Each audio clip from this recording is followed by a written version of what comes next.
La pêche aux déchets plastiques, un mini trou noir au bord de notre système solaire et des tatouages électroniques. Nous sommes le samedi 5 octobre, je suis Jean-Sébastien, bonjour à toutes et à tous. Voici votre concentré d'actualité scientifique sélectionné par MaxiScience. La différence entre l'homme des cavernes et nous, c'est le résultat de la science. Et ce n'est pas une opinion, c'est de la science. Notre monde n'est pas si moche. Un gigantesque filet a été disposé par l'organisation The Ocean Cleanup dans l'océan Pacifique en vue de nettoyer une île de déchets plastiques flottants mesurant 3 fois la taille de la France. Par ses 600 mètres de large et suivant les courants marins, ce très large dispositif s'avère être efficace en capturant autant les déchets plastiques que les microplastiques.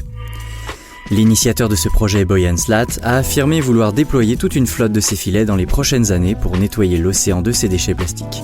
Chaque année, jusqu'à 800 000 tonnes de déchets issus de la pêche et 8 millions de tonnes de déchets plastiques sont rejetés dans l'océan. En 2015, au-delà de l'orbite de Neptune, des chercheurs ont identifié des signes indiquant l'existence d'une potentielle 9e planète faisant partie de notre système solaire. Mais cette planète en est-elle vraiment une ? Une nouvelle théorie avance qu'il pourrait s'agir d'un mini-trou noir, d'une taille infime pouvant tenir dans la main et possédant 5 fois la masse de la Terre. La particularité de cet objet serait son origine remontant au début de l'histoire de notre univers. Des observations basées sur les rayons X et gamma seront nécessaires pour poursuivre cette étude. Dans une nouvelle publication, des étudiants de l'université de Duke ont présenté un nouveau principe d'impression électronique souple pouvant être posé à la surface de la peau. En guise de démonstration, l'un d'entre eux est parvenu à imprimer 2 fils conducteurs sur le dessous de son petit doigt accompagnés d'une LED. Il a pu ensuite y faire passer du courant pour l'allumer tout en bougeant son doigt.